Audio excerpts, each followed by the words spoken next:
यहाँ पर देखिए दोस्तों कि सवाल क्या कह रहा है। सवाल कह रहा है कि दो उम्मीदवारों के बीच एक चुनाव में पराजित उम्मीदवार ने डाले गए वैध मतों का 42% मत हासिल किया और 25-45-800 मतों से चुनाव हार गया।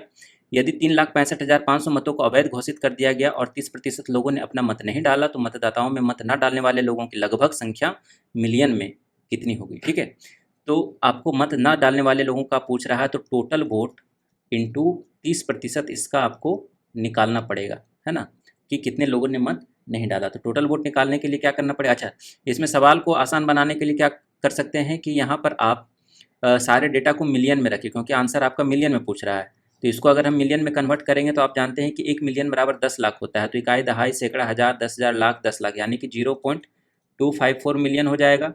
और ये डाटा कितना हो जाएगा, 0.036 मिलियन हो जाएगा। ठीक है, अब यहाँ से कैलकुलेशन आपका आसान हो जाएगा।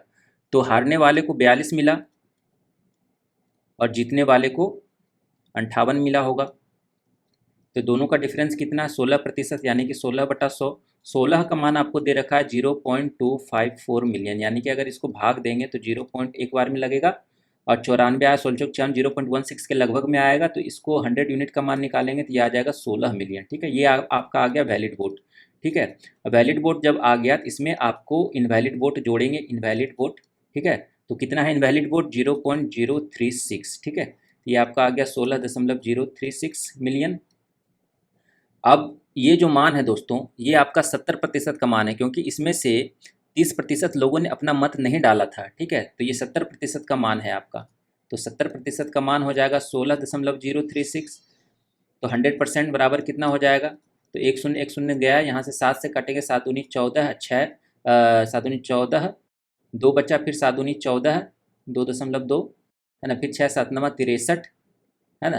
तो 2.291 के करीब में आएगा। इसका अगर 10% निकालेंगे तो 22.91 आ जाएगा, जो कि आपका टोटल वोट आ गया दोस्तों। ठीक है, मत नहीं डालने वाले लोगों की लगभग संख्या कितनी होगी, तो 30%। तो किसका 30%, टोटल वोट का। तो टोटल वोट हमारा कितना है, 22.91 का 0.3 कर देंगे। ठीक है, तो कितना हो जाएगा, 3 9 या 27 22 66 तो 6.87, मतलब कि लगभग में 7 मिलियन के करीब में हमारा आंसर होगा। ठीक है दोस्तों, तो हमारा जो ऑप्शन होगा, ऑप्शन नंबर डी होगा।